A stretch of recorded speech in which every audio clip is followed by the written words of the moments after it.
need to tie a band somewhere secure, so either a closed door or a frame if you've got one. And the band doesn't really have to be that thick, but obviously as you progress you will thicken the band rather than adding load. For example, this is adding load. So what we're going to do first is a rotation with a press, adding a little bit of hip and pelvic stability. So we're going to push the pelvis forwards and back. So I'm just going to run through a couple of reps. So I'm going to come down into a split squat, and I'm going to hold here and hover the back knee off the floor. If this gets too much, you simply drop the back knee.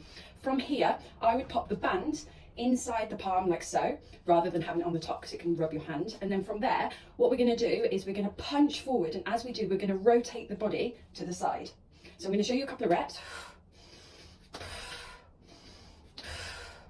But what I'm doing is, as I'm punching forward, I'm drawing my hip back, so my pelvis back towards me, and this hip is going forward. So this hip is going back, this hip is going forward. So this hip goes back, this hip drives forward.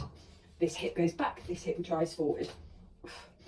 And then to finish this movement, what I really want you to focus on is the rotation, and really thinking about rotating from your ribs to push. So you can get kind of your whole body to one side like this and back to center. And as you come back to center, you can actually add a second rotation. So hip goes back, this hip goes forward, rotate, press. Breath work is press.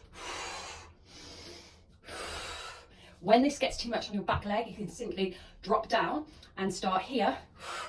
And still, again, you can really work on that hip shifting.